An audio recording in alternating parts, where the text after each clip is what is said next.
Assalamualaikum warahmatullahi wabarakatuh.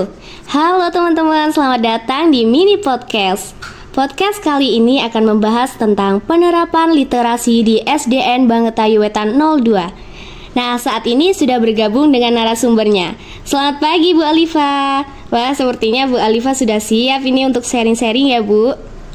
Oke, langsung aja ya Bu, kita mulai untuk session sharing-sharing. Pertama, apa tujuan pembelajaran di hari ini? Baik, tujuan pembelajaran di hari ini, harapan saya setelah saya melakukan proses KBM, belajar mengajar hari ini, anak-anak lebih paham, terutama di materi tadi, yaitu anak-anak bisa mengenal 6 benua, dan terutama yaitu karakteristik masing-masing benua tersebut. Begitu. Untuk selanjutnya, bagaimana posisi kemampuan peserta didik dilihat dari tujuan pembelajaran? Oke, posisi kemampuan peserta didik yang pastinya sebagai audiens, ya, mereka menerima, ya, menerima materi dari guru sehingga dia bisa memenuhi 3 aspek, yaitu pengetahuan, keterampilan, dan sikap, gitu. Mengapa tujuan pembelajaran dibuat seperti itu, Bu?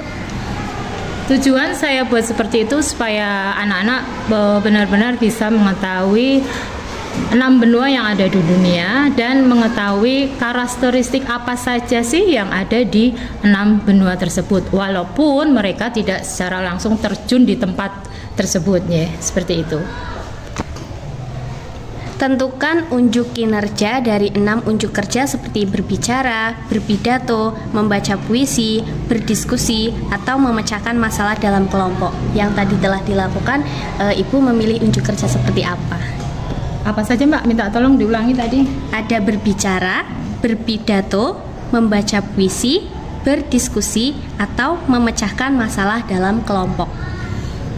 Tadi dari 6 unjuk kerja, ya, yang pastinya saya ambil diskusi, memecahkan masalah dalam kelompok, yang terakhir yaitu berbicara. Untuk kriteria yang akan dinilai dan dipahami siswa bagaimana, Bu? Untuk kriteria yang akan dipahami siswa yang pastinya penilaian dan evaluasi itu harus ada hubungan dengan materi yang sudah saya berikan saat ini. Itu. Bagaimana caranya menggugah pemikiran untuk melibatkan semua peserta didik dalam ide-ide besar dan melakukan unjuk kinerja?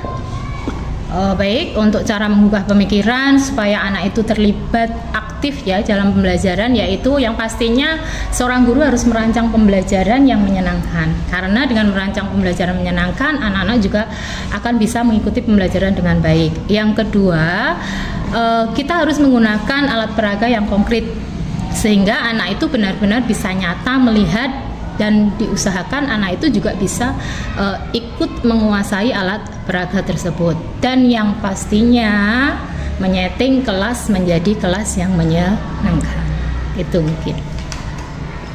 Oke, untuk selanjutnya Ibu, bagaimana pendekatan penyampaian materi sehingga menghasilkan minat dan keingintahuan terhadap materi? Oke, pendekatan yang saya gunakan pastinya pendekatan yang berpusat pada murid, yaitu saya biasanya bisa menggunakan pembelajaran berdiferensiasi, ya, karena sesuai dengan kemampuan murid masing-masing. Itu. Peluang macam apa, Bu, yang bisa menopang minat pelajar, terutama ketika keadaan pembelajaran terasa sulit? Oke, peluang yang bisa menopang yang pastinya itu dari siswa sendiri, yaitu dia bisa membuka diri. Kalau anak itu tertutup, sudah pasti itu akan susah, ya. Terus yang kedua yaitu mengaplikasikannya dalam kehidupan sehari-hari. Karena kalau tidak diaplikasikan dalam kehidupan sehari-hari, biasanya anak itu cenderung kita belajar nanti untuk endingnya ujian, ya, seperti itu. Jadi tidak akan diterapkan dalam kehidupan sehari. Kalau sudah mendapatkan materi ini, ya sudah, nanti di rumah kemungkinan mereka tidak akan menerapkannya. Jadi mungkin mereka hanya mengambil dari sisi pengetahuannya saja ya, yang penting dia itu tahu. Tapi untuk mengaplikasikan di lingkungannya itu yang biasanya anak-anak itu agak susah ya. Terus yang ketiga yaitu mencari teman untuk belajar. Ya, biasanya mencari teman untuk belajar itu untuk meningkatkan kemampuannya. Apabila ada salah satu siswa itu ada yang tidak bisa, biasanya bertanya kepada bapak ibu guru itu kan kadang malu. Nah, di sini biasanya kita menyarankan untuk belajar dengan teman ya, atau tutor sebaya, seperti itu. Oke Bu, dalam pembelajaran pasti ada hambatan ya Bu. Menurut Ibu, apa saja sih Bu hambatan yang menimbulkan kecilnya pengambilan risiko, rendahnya imajinasi, dan kurangnya berani untuk mempertanyakan dan ketidakmampuan dalam memutuskan? Hambatan dalam pembelajaran pastinya ada, banyak sekali, apalagi setiap siswa itu mempunyai karakter yang beda-beda ya Mbak. Yang pertama itu karena kurang aktifnya siswa. Ya, kurang aktifnya siswa itu banyak sekali, mungkin dia tidak paham dengan materi yang disampaikan Bapak Ibu guru. Terus dia ketika Bapak Ibu guru menjelaskan, dia asik dengan dirinya sendiri, seperti itu ya. Bahkan ada juga siswa ketika Bapak Ibu guru menerangkan, mereka asik sendiri tapi juga bisa. Ya, jadi kita memang tidak bisa menebak ya, siswa itu tergantung mood anak itu pada saat pembelajaran. Walaupun dia pandai, belum tentu ketika pembelajaran hari itu dia bisa menyerap materi yang kita sampaikan. Terus yang kedua, yang pastinya sarpras, sarana dan prasarana. Mungkin keterbatasan sarpras juga akan mempengaruhi ya resiko. Terus yang ketiga yaitu kurangnya percaya diri siswa ya, apalagi ketika dia harus presentasi ke depan. Apabila anak itu tidak percaya diri ya seperti tadi panjenengan bisa lihat ya, ada yang keluar suaranya, ada yang tidak bisa keluar, bahkan ada yang dihafalkan ya, sampai di depan pun dia harus diucapkan lagi sesama kelompoknya, mungkin seperti itu. Oke. Untuk selanjutnya, bagaimana caranya peserta didik akan terlibat dalam mengeksplorasi ide-ide besar dan pertanyaan penting? Oke. Mungkin seorang pendidik harus memberikan pertanyaan pemantik ya, sehingga siswa itu akan tergugah bagaimana cara menjawab pertanyaan dari guru tersebut. Nah, dari kegiatan pembelajaran yang tadi dilakukan sama Bu Alifa, kegiatan belajar apa untuk penampilan kemampuan puncak siswa, pekerjaan rumah, dan pengalaman di luar kelas apa yang diperlukan untuk memungkinkan peserta didik mengembangkan dan memperdalam pemahaman mereka tentang ide-ide penting tersebut?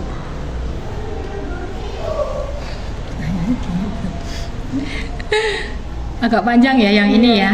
Yang pertama dulu Mbak. Pertama ya Bu ya. Iya. Kegiatan belajar apa untuk penampilan kemampuan puncak siswa?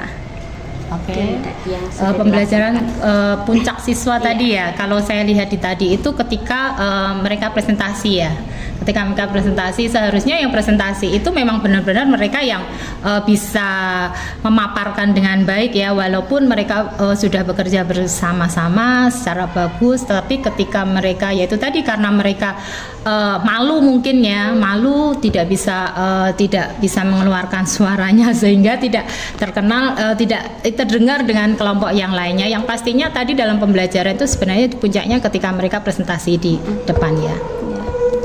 Terus setelah pelaksanaan pembelajaran tadi, adakah pekerjaan rumah atau pengalaman di luar kelas yang diperlukan untuk bisa mengembangkan peserta didik dalam memperdalam pemahaman materi tadi? Oke, sebenarnya ada ya, cuman karena tadi saya materinya sudah selesai, saya memberikan instruksi ke anak-anak untuk belajar karena besok akan evaluasi. Sebenarnya kalau memang materi itu belum selesai, pastinya anak-anak akan mendapatkan tugas untuk mempersiapkan menghadapi materi selanjutnya. Jadi mereka bisa belajar dengan keluarga paling tidak ya, orang tua bisa mendampingi mereka. Jadi kalau di rumah mereka bisa didampingi dengan orang tua, kalau di sekolah bisa didampingi dengan bapak ibu guru. Gitu. Oke, untuk selanjutnya Bu, bagaimana peserta didik itu dipandu untuk memikirkan kembali pemahaman mereka tentang ide-ide penting dari pembelajaran yang telah dilaksanakan?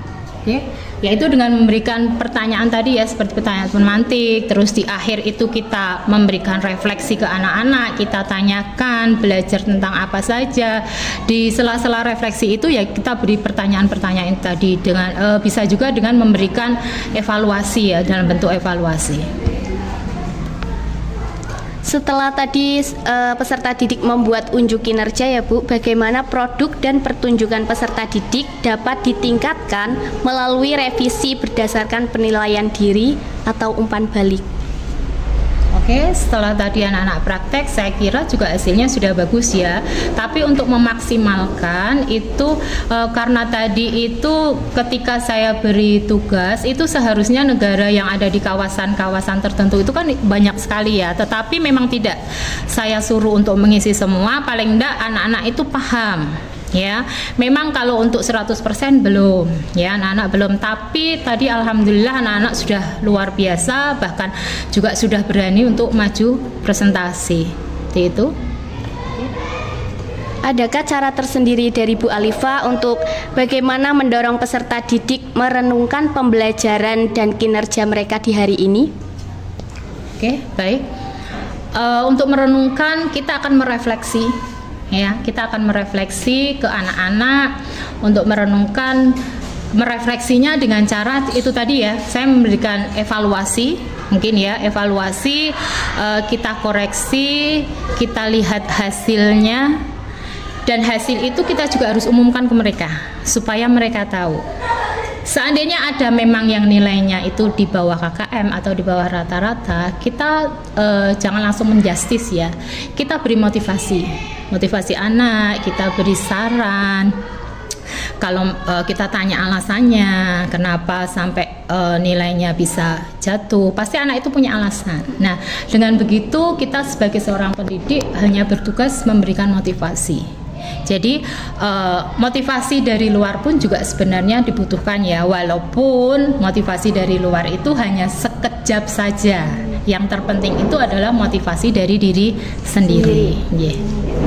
Oke Bu, untuk selanjutnya bagaimana mengakomodasi berbagai kebutuhan perkembangan, gaya belajar, pengetahuan sebelumnya, dan minat peserta didik?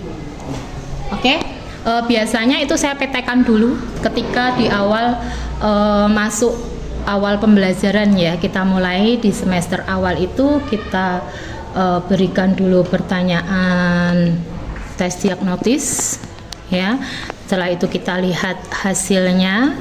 Setelah kita lihat hasilnya baru kita bisa mengelompokkan sesuai dengan minat mereka masing-masing. Seperti itu. Untuk selanjutnya Ibu, bagaimana cara Bu Alifa menyesuaikan rencana pembelajaran apabila ada perubahan kondisi untuk memaksimalkan keterlibatan dan efektivitas dari pembelajaran yang dilakukan? Oke. Untuk menyesuaikannya, kadang kita sudah membuat rencana A, ternyata tidak sesuai ya. Seperti tadi yang awalnya pulang jam 12 ternyata setengah 12 sudah selesai, sedangkan kita mengalokasikan waktunya itu sudah maksimal ya. Ya sudah, kita atasi saja, kita gunakan bagaimana caranya pembelajaran itu tetap efektif, tetap berjalan dengan baik, tetapi tidak mengurangi batas waktu yang sudah ditentukan. Jadi pembelajaran tetap terus berjalan bagaimanapun caranya ya. Jangan hanya karena ada suatu permasalahan akhirnya kita tidak mengajar atau mengurangi jam anak tersebut. Demikian. Untuk selanjutnya, pengalaman belajar apa Bu yang paling baik sehingga dapat mengembangkan dan memperdalam pemahaman peserta didik?